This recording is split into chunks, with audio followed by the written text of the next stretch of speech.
everybody, it's Rachel. Welcome to my channel. Today I'm going to be working on Thanksgiving prep. I have a couple of things that I like to do in the weeks leading up to Thanksgiving, and one of those things is cranberries. I have 6 bags of cranberries. I've had these in the freezer.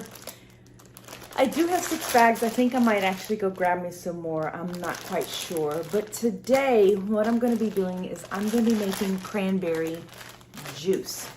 And the way I do that is I use my steamer juicer. I love this thing. It has made making jellies and jellies and juices and sauces so much easier for me. When we lived on the farm, we had about 100 blackberry bushes cultivated. They were thornless, and I would make seedless blackberry jelly by extracting the juice from the blackberries. And so we also had about 10 Concord grapevines, which I would make grape juice and grape jelly with. So I love my steamer juicer. It has served me well. And so this year, I'm gonna do 4 things: cranberry juice, cranberry jelly, jellied cranberry sauce, and whole cranberry sauce. So I have 6 of these bags. Most recipes when it comes for whole berry sauce or jellied cranberry sauce call for 3 cups, which is about 1 bag. So I set aside 2 bags, one for the whole and one for the jellied sauce. And I'm gonna juice the rest of them, which is 4 bags. So I'm gonna get y'all pointed to my stove. I'm gonna show you what my steamer juicer is. If you're not familiar how it works, I'm gonna show you how it works. And then I'm gonna get these babies juicing.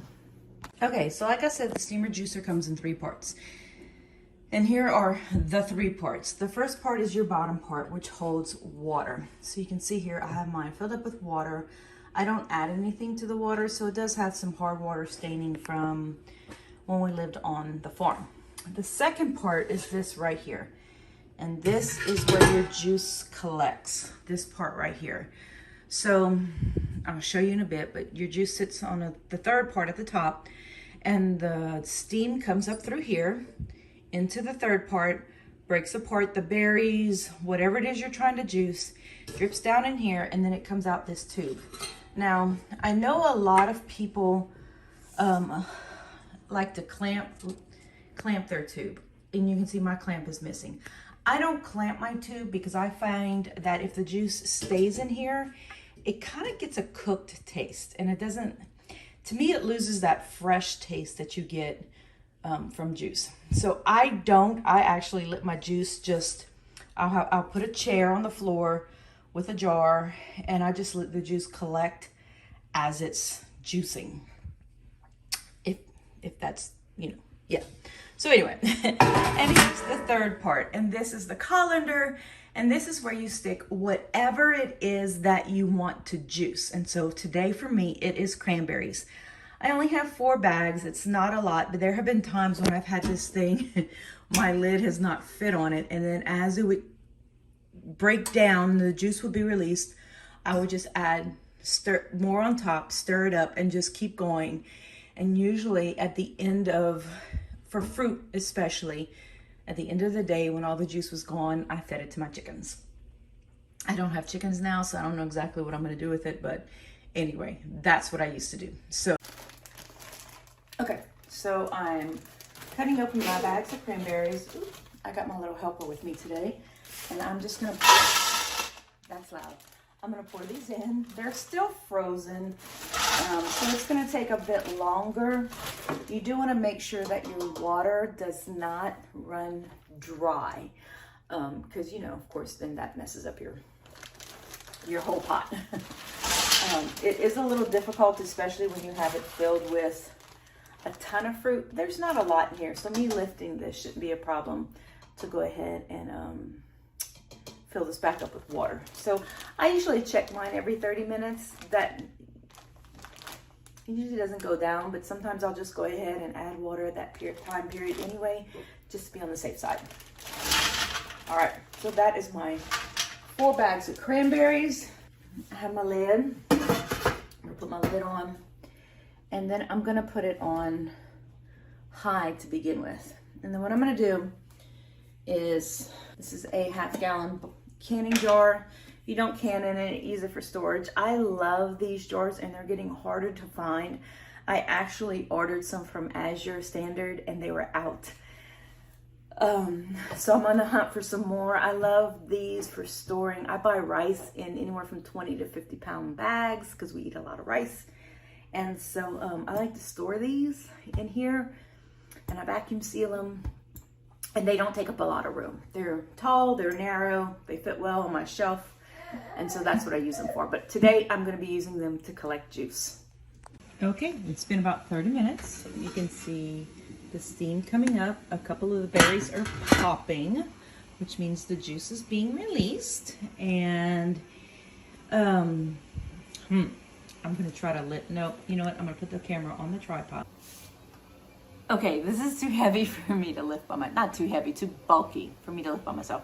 But I'm gonna tip this part right here, this middle part, and show you the juice come out. There it is.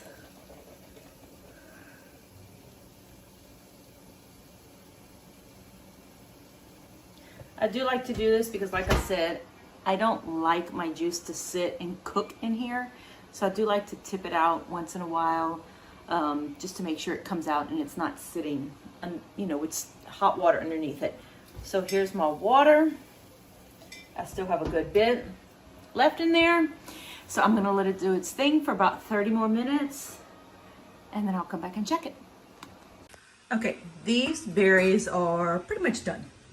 You can see they're just mush right now, cranberry mush.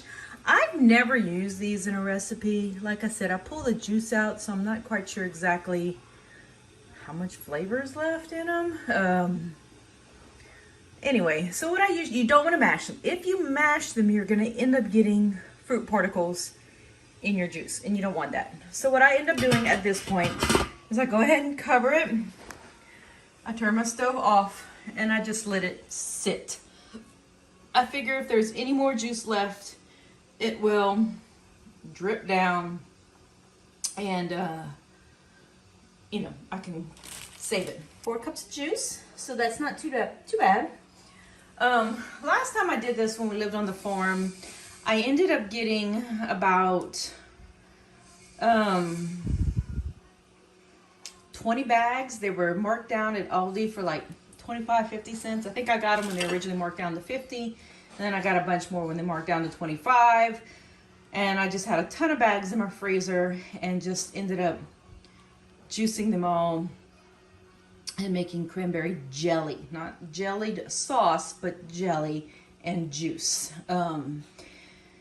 So anyway, I wasn't quite sure. I couldn't exactly remember about how much juice you would get out of a pound. But like I said, I'm going to let this sit for a little bit longer and see if I get any more juice out of it. And then we will go from there and make some cranberry jelly.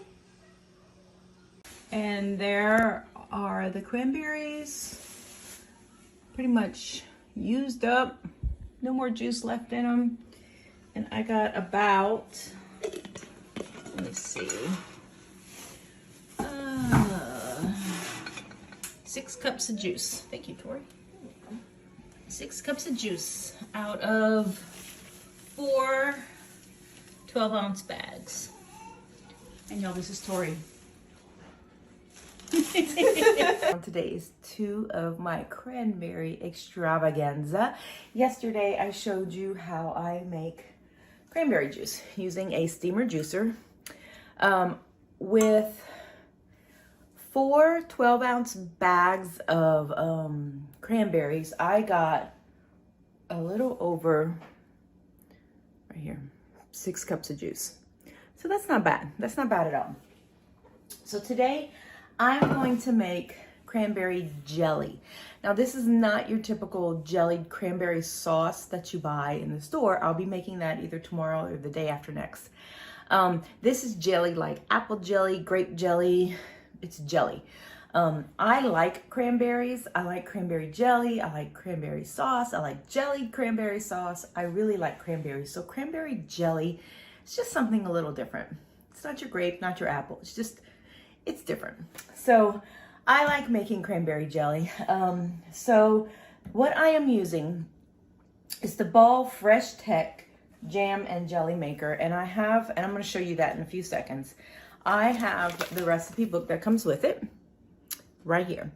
And so this is no longer being made by Ball, but Walmart, it is still available in my store, and it's actually still available online, and I think you can get them on Amazon. And of course, you know, secondary market, look at Facebook Marketplace or whatnot. I love it. I'm using the apple jelly recipe because it uses a little bit more sugar, and you know, cranberries are kind of tart. Make 4 half pints of jelly, which is perfect for me. I love this machine because it makes small batches. I don't have to stand over the hot stove stirring it. It does it all for me. I can walk away. It's amazing. I love it. So Ball quit making it, but there's another company out there. Can't think of the name, but I'll link it down below, and I'll link Walmart and stuff like that for y'all to find this if you're interested in getting one. I wish Ball continued making it because it is an amazing little gadget for somebody who doesn't have, I even used it on the farm when I had a ton of stuff, but for somebody who doesn't have a lot. And I'm going to be showing some recipes using it, but you can use this method on the stove if you have a small pot or if you have a big pot. I mean, you can still use this method on the stove. This just makes it so nice. I can just walk away. And I love kitchen gadgets. If you haven't noticed by now, I love gadgets. I love that kind of stuff. So I'm gonna make it in here, and I am going to show you how this thing works. Okay, so this is the Ball Jam and Jelly Maker. You have your buttons right here that control it. You have a jam button, a jelly button, a timer button. Most jams and jellies use the same amount of time. You really don't have to adjust the time a whole lot. There are a few that you have to adjust the time, but most of them, it's just a matter of pushing the jam or jelly button and following instructions. So this is it right here. The first one, I have 2, and the first one that I got, I actually found at a thrift store.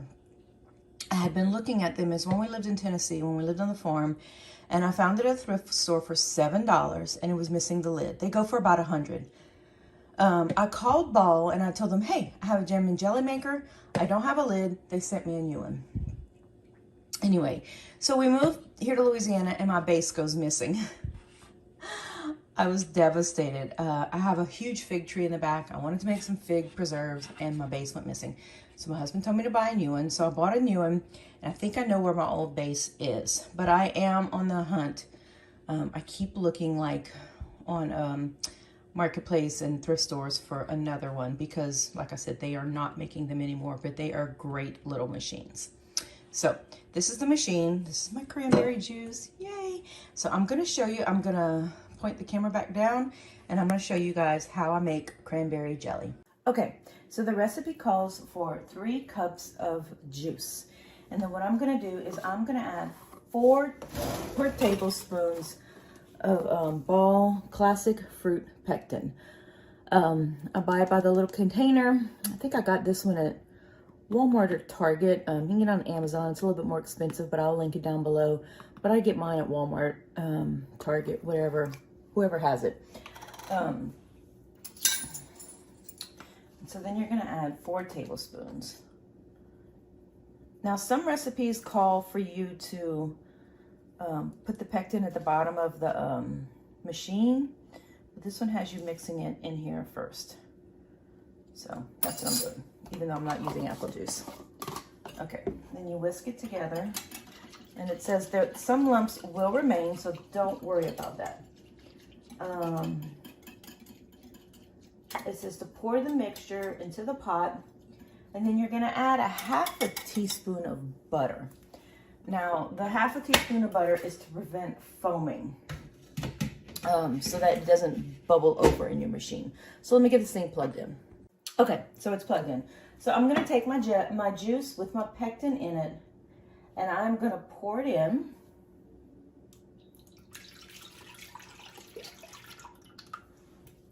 get all the pectin out.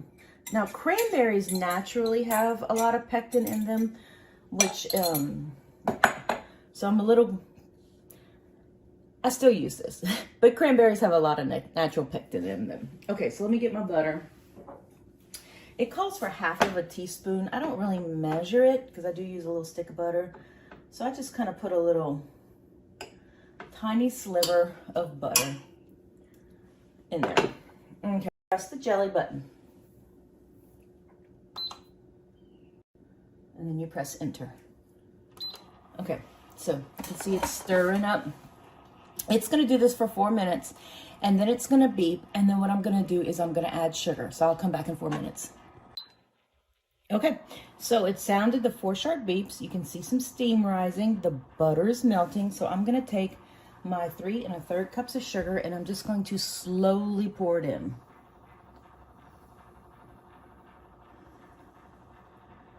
You don't want it to get clumpy in there. You want it to make sure that the sugar is well distributed. The machine does stir, so, you know, but you don't want to make it harder for the machine. So I just slowly pour it in. And like I said, you can do this on the stove, just following the directions. I like this because it is a smaller batch, and sometimes it's hard online to find recipes for safe canning that are smaller batches. A lot of them are like, you know, get your 10 jars ready. I'm like, I don't want to do 10 jars. I just want to do 3 or 4. So that's what I like about this little guy. Okay, so it's in there. You do not have to cover it for jelly. You do have to cover it for jam. And so I'm just going to let it do its thing for the next 20 minutes, and I'm going to get my jars ready. Okay, I'm going to start taking just a little bit of this foam off because there is a little bit more to my liking. Like I said, I usually don't let it bother me, but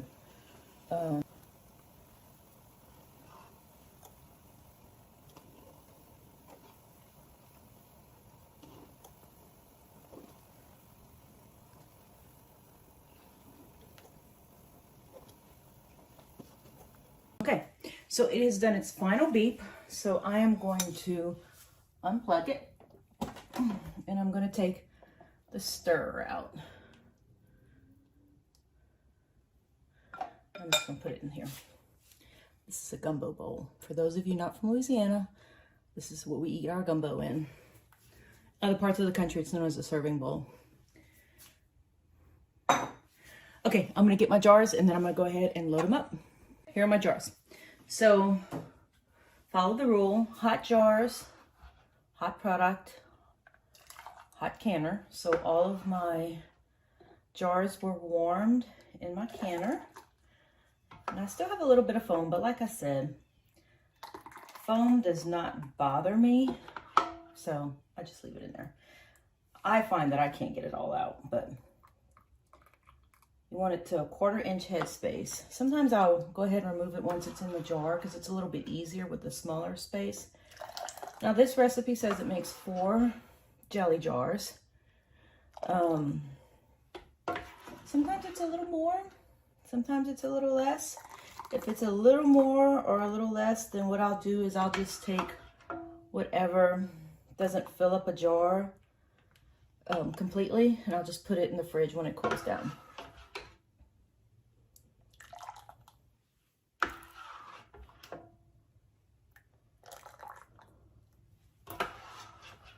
I'm filming this very early in the morning. In fact, the baby is still sleeping. So being the type of parents that they are, they are also sleeping. My son and his daughter both work weekends, and they both work a lot of hours on the weekends. So during the week, they get their rest.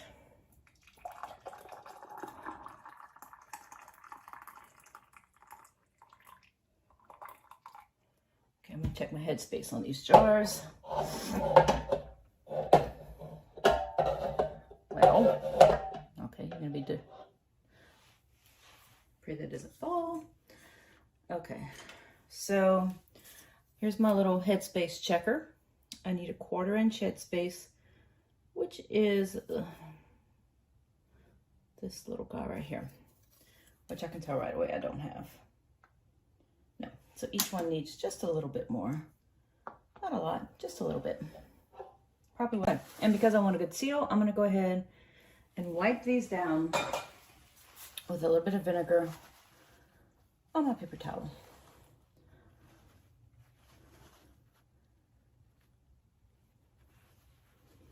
I like to wipe not only the very top of the jar, but where the threads are too. You never know if something dripped down or what. So that's what I like to do.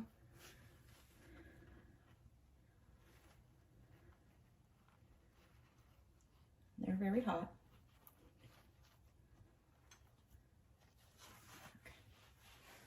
So this is my first time using the 4 jars canning lids. I've never used them before. I've heard great reviews on YouTube and Facebook for them. So I decided to order, and you can see I didn't even get the foam off. No big deal for me. Anyway, so I decided to go ahead and order them and give them a try. I did kind of have a little panic attack because I have not used, I have not boiled my lids in a while. Ball had come out saying you didn't need to. So I kind of lost my little magnet thing. So I kind of had a little panic moment because when we moved back home from Tennessee, finger tight, not too tight, finger tight. I had put away my canning stuff because, you know, we were no longer on a farm. I didn't know how much canning I was going to do. And so my canning stuff is kind of like all over. Some of it's in the kitchen, some of it's in the attic, some of it's in the garage, some of it's in the utility room. It's just spread all over the place. And so my husband promised me over Thanksgiving, he will help me gather everything up so that I can have it all in one place. And that is when Tori and I, my daughter-in-law, need to clean up the finish cleaning out the utility room. And that's where we're going to put in everything in there. Okay, so let me put this back right here. There you go. And I'm going to move these over and then show you my canner. This is my canner. This is also made by Ball, was made by Ball. It is no longer being made, and there is no substitute for it. I can use my Nesco 2 water bath, but I have not done it yet. So I didn't want to do it learning how to do it. I wanted to make sure I knew what I was doing, and because this is for Thanksgiving. This is not like a trial. So anyway, this is a Ball FreshTech every smart preserve technology. It's a canning system, automatic home canning system right here. This is the book. Now the problem is when Ball came out with this and they came out with their jam and jelly maker, the recipes for this make 6 jars and the jelly maker makes 4. And I remember calling the company. I was like, what are you doing? Why are you doing this? I mean, I would love to be able to do this to this. Well, the guy was like, oh, you can't do that. Whatever. So I do. I stick my 4 jars in here, even though they swear I have to have 5. It's not bad. I might have one that might jiggle around a little bit. I've never had one fall. Now, when I used to can a lot, I would have a water bath canner on the stove. I'd have this thing going. I had a lot going. So this was just an extra. But for small jellies and stuff here at the house, not on a farm, in a neighborhood, I really like this. And I wish they would come out with something similar. But the Nesco canner that I have also water baths, and so does the one by Presto. So the electric canner. So that's why I want those other 2, because this is 10 years old. My mama bought this for me. It was pricey. She knew that I wanted it. She bought it for me, and I really love it, and I'm going to keep it until it dies, but I want to be prepared in case it does die. Bars out. So this is going to take 26 minutes. It's going to come back up to temperature. Then it's going to do its canning process, and then it's going to beep, and then I'll take my jars out and I'll show those to you when they're done. Like I said, these are gadgets that I use. One day I'll sit down and show you guys how I do it without all my gadgets. But I love my gadgets. I really do. I love that They make it easier for someone who does not have a ton of canning to do. And Ball does have some water bath canners that are not as fancy as this. They're more like a pot that you plug in. But if you're looking for something that is multi-purpose, I would get the Nesco. It does water bath and it does pressure canning. Also, the Presto one does the same thing. So look at those two. If you're in the apple jelly recipe, I'm gonna scoot y'all down just a little bit so y'all can see it. Y'all excuse my kitchen. My rice pot stays on the stove, on the counter. Okay, so then what you do is you unlock it. My jars are inside. I've already put them in there. Then you press jams and jellies button right here. Then you do recipe 1, and I always forget this. Y'all, you have to press start. So what it's gonna do is it's basically gonna come to temperature, and then it's gonna do the 10-minute canning time. Okay, it just beeped. It is ready. It beeped again to remind me that it is ready. I need to clean off my counter. I have some dishes drying, so I need to clean those off. But what I'm gonna do is I'm gonna stop it, and then I'm gonna unplug it. And then I'm just gonna kind of let it cool just for a little bit while I clean off my stuff, and then I'll come back and take them out and I'll show you my jars. Okay, I got my counter clean, so I'm gonna open this up. And you can hear them, huh? Let me show you this. There they are. None of them fell. I just did 4, not the recommended 6. And they look good. Oh, you heard that? So let me take them out. Let me scooch this back. Y'all are too close to me. I have a big bubble. My bubble is large. Okay. If you don't know what that is, that's a personal space bubble. I shouldn't say never. I don't remember ever having a failed seal with my ball canning lids. They are getting harder to find. In the past couple of years, ball canning has undergone I don't know, I think they were sold or something. And a lot of canners are kind of upset about that because Ball used to have very good tested recipes, and now some of those recipes are kind of questionable. I like to follow tested recipes. I'm not one to just say, oh, this blogger has this, recipe. I will, like the cranberry. I've never found a cranberry jelly recipe. I've asked some people that I trust that do canning. They're very knowledgeable, and they said I can go ahead and do it. It's no big deal. So so that's why I do this. But for the most part, I will follow a recipe without adding things like flour or milk. That's considered rebel canning, and I'm not much of a rebel. Anyway, I'm gonna put y'all by the sun so y'all can see it. Isn't that pretty?